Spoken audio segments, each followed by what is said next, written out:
Beach Church, it's Friday again. Thank you for joining me.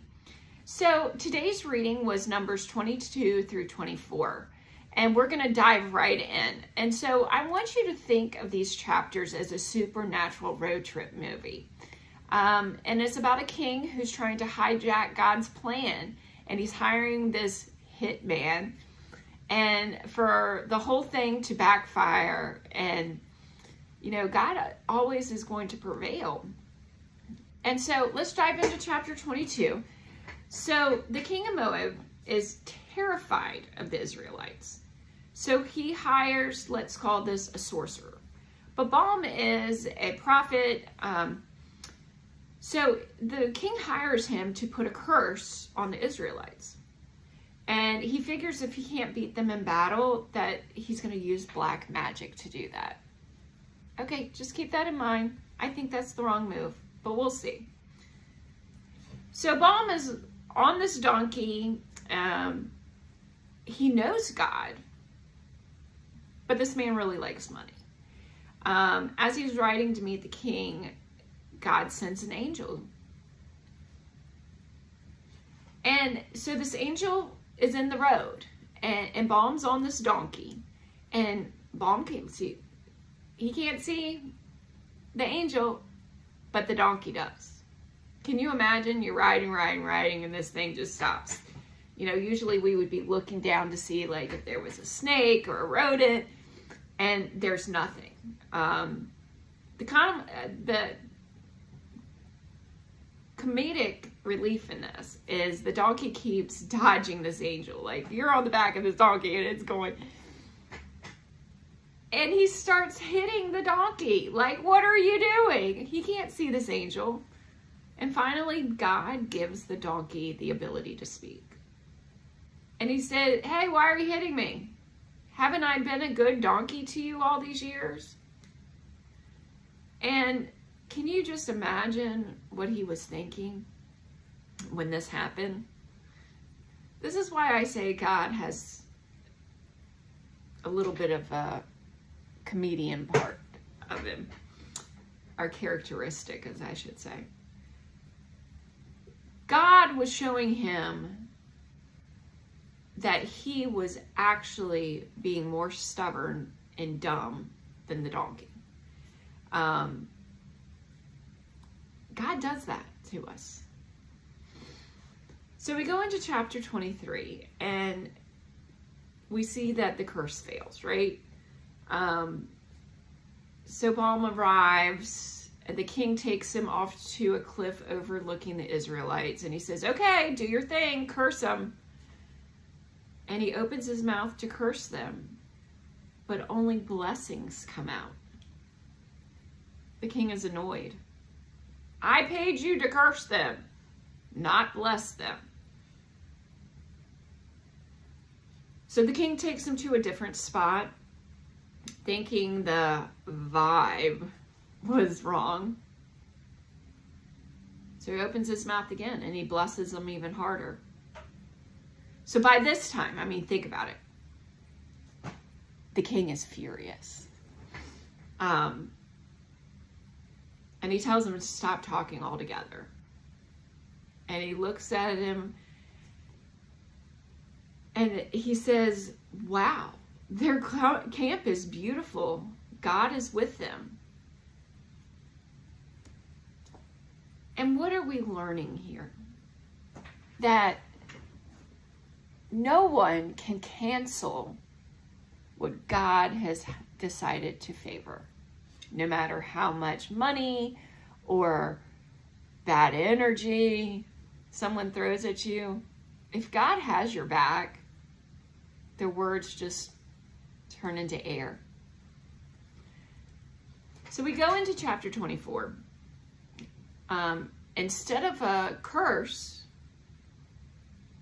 Balaam gives, and this is your spoiler alert, for the future, he predicts that a star, a great leader, will come out of Israel and defeat all of their enemies. Well, we know what he's setting this up for, right? But wait, what happened to him?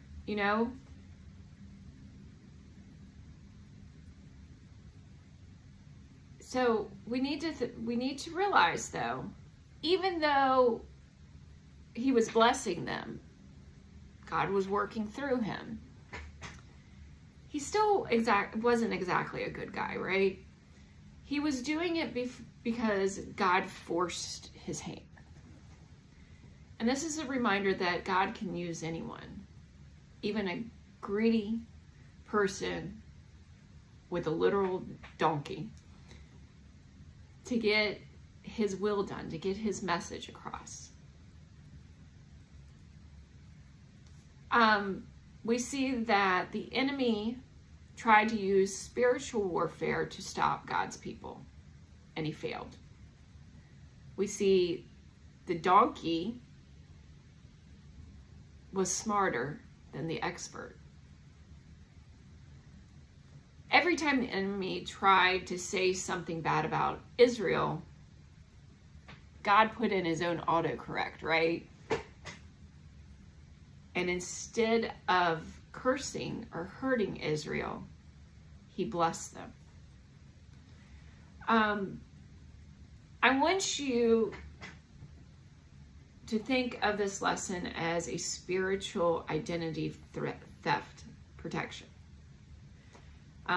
In today's world, people often worry about the negative, and if someone likes them or if someone's been talking behind them or their back. Let me tell you, number one, used to worry about it all the time. But in Numbers 22 through 24, it shows us that God, if he has a purpose for our life, no one can counsel the culture or the negativity will not stick. If God has a purpose, his will be done. Meaning, if God has blessed you, no one can unbless you. I also want you to think about the donkey. And I want us to think about people in our life. And think about people that have tried to show us a different way or tell us something for our own good. So I want you to think about that. Was there ever a time a parent or a leader or a friend tried to give you advice maybe, and you just went ahead and did your own thing and come back and they were right? You thought they were crazy, but then they were right. I don't want us to ignore the donkeys in our life. We need to be intuitive about the warning signs or best advice that comes from the most unexpected places. It could be an employee at work. It could be a child.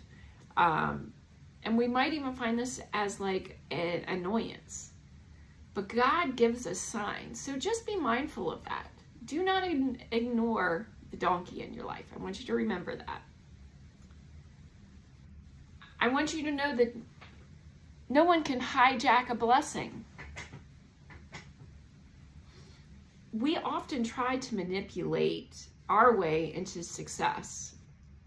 Or there's some of us that do try to curse our competition to get ahead.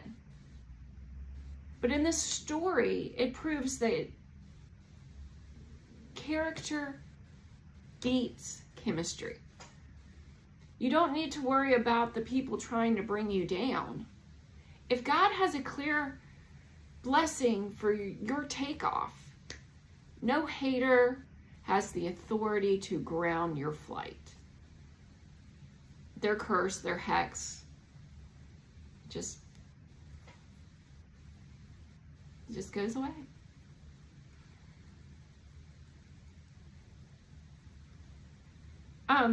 I want you to think about it in today's.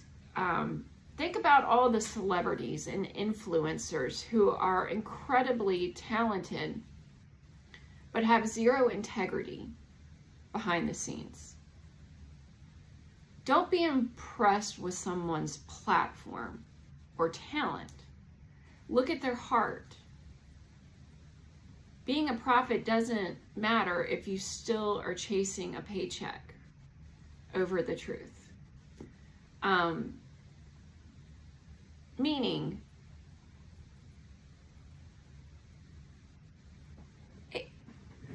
you don't have to be a big celebrity, or you don't have to have a huge following for God to use you. And it's not about what we see on social media or on TV. It's what's in here. It's that you are living with God in faith, in the Bible. If you feel like you're under attack or people are rooting for you to fail, remember, God literally overrides the negativity of others when you are walking in his purpose. You don't have to fight the haters. God is at the microphone.